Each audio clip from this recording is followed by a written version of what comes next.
Hello guys, welcome back to my channel. ഇന്ന് നമ്മൾ തയ്യാറാക്കാൻ പോകുന്നത് ഒരു ചിക്കൻ സ്റ്റൂ ആണ്. അപ്പോൾ അതെങ്ങനെയാണ് തയ്യാറാക്കുന്നതെന്ന് നോക്കാം.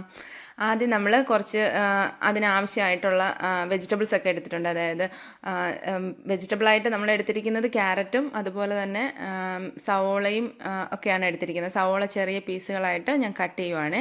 അതിനുശേഷം കുറച്ച് പച്ചമുളക് എടുത്തിട്ടുണ്ട്. ആ പച്ചമുളക് ചെറിയ പീസുകളായിട്ട്, അതായത് രണ്ടായിട്ട് കട്ട് ചെയ്തെടുക്കുവാണ് കേട്ടോ. പച്ചമുളകാണ് ഇതിനകത്ത് എരി കൊടുക്കുന്ന ഒരു ഘടകം. അതിനുശേഷം നമ്മൾ കുരുമുളക് പൊടി കൂടി ചേർക്കുന്നുണ്ട്. അതോടൊപ്പം ഞാൻ ക്ലീൻ ചെയ്ത് വെച്ചിട്ടുണ്ട് ക്യാരറ്റും അതുപോലെ തന്നെ ഉരുളക്കിഴങ്ങും ഒക്കെ ക്ലീൻ ചെയ്ത് ചെറിയ പീസുകളാക്കി കട്ട് ചെയ്ത് വെച്ചിട്ടുണ്ട്.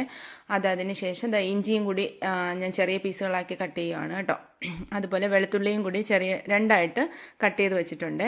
അതിനുശേഷം ഞാനിതാ ചിക്കൻ നന്നായി ക്ലീൻ ചെയ്ത് വെച്ചിട്ടുണ്ട്.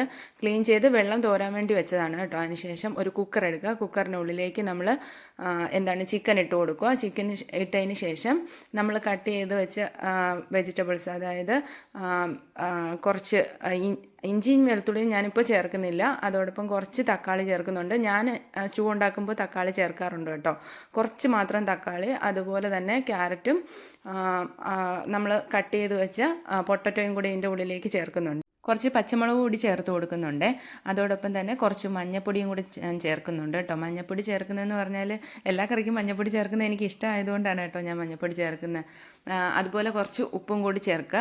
അതിനുശേഷം കുറച്ച് ഒരു 5-6 ഏലക്ക കൂടെ ഇട്ട് നമ്മൾ ഒരു ഗ്ലാസ് വെള്ളം, ഒരു ചെറിയ ഗ്ലാസ്സിന് ഒരു ഗ്ലാസ് വെള്ളവും കൂടി ചേർത്ത് കുക്കർ അടച്ച് 2 വിസിൽ കേൾക്കുന്നത് വരെ വെയിറ്റ് ചെയ്യുക കേട്ടോ. അതിനുശേഷം കുറച്ച് കാഷ്നട്ട് എടുത്തിട്ടുണ്ട്. അത് കാഷ്നട്ട്സ് നമ്മൾ കുറച്ച് ചൂടുവെള്ളം ഒഴിച്ച് അതൊന്ന് സോക്ക് ചെയ്യാൻ വെച്ചിട്ടുണ്ട്.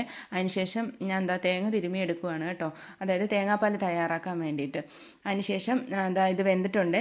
2 വിസിലും കേട്ടായിരുന്നു. നമ്മൾ അതിനുശേഷം ഒരു പാത്രത്തിനകത്തേക്ക് എണ്ണ ഒഴിച്ച് അതിനകത്തേക്ക് സ്പൈസസ്, അതായത് കുറച്ച് ഏലക്ക, അതുപോലെ ഗ്രാമ്പു, പെരിഞ്ചീരകം, പട്ട ഇത്രയും ചേർത്ത് നന്നായിട്ടൊന്ന് പൊട്ടി വരുമ്പോഴേക്കും നമ്മൾ അതിൻ്റെ ഉള്ളിലേക്ക് സവോള ചേർത്ത് കൊടുക്കുന്നുണ്ട് കേട്ടോ. സവോള ചേർത്തതിന് ശേഷം അതിൻ്റെ കൂടെ തന്നെ നമുക്ക് ഇഞ്ചിയും വെളുത്തുള്ളിയൊക്കെ കൂടി ചേർക്കാം.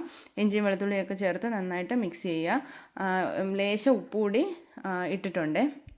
അതിനുശേഷം അത് നന്നായി മിക്സ് ചെയ്ത് കൊടുക്കുക. അത് നന്നായിട്ട് വാടി വരണം കേട്ടോ. വാടി വന്നതിന് ശേഷം ഞാൻ കുറച്ച് പച്ചമുളക് കൂടി ഈ സമയത്ത് ഒരു 2 പച്ചമുളക് കൂടി അതിൻ്റെ ഉള്ളിൽ ഇട്ടിട്ടുണ്ട്. കുറച്ച് കറിവേപ്പിലയും കൂടി ചേർത്ത് നന്നായിട്ടൊന്ന് മിക്സ് ചെയ്യുവാണ് കേട്ടോ. അതിനുശേഷം നമ്മളിത് കുറച്ച് ബ്രെഡ് ഇതിൻ്റെ ഒപ്പം കഴിക്കാൻ വേണ്ടിയിട്ട് ബ്രെഡ് നല്ല കോമ്പിനേഷനാണ്. അപ്പോൾ നമ്മൾ ബ്രെഡ് ഒന്ന് സ്റ്റീം ചെയ്യാൻ വെക്കുവാണ്.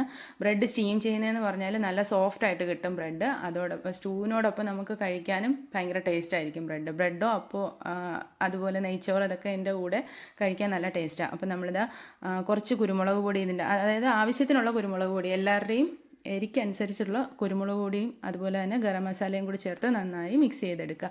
ഇതിപ്പോൾ ഉള്ളി നന്നായിട്ട് വഴണ്ട് വന്നിട്ടുണ്ട്. ഞാൻ ചെറിയ പീസുകളായിട്ട് കുറച്ച് തക്കാളി കൂടി ഒന്ന് സ്ലൈസ് ചെയ്ത് വെച്ചിട്ടുണ്ട്. അതിനുശേഷം വേവിച്ച് വെച്ച നമ്മുടെ ചിക്കനും വെജിറ്റബിൾസും കൂടി ഇതിനകത്തേക്ക് മിക്സ് ചെയ്ത് എടുക്കുക.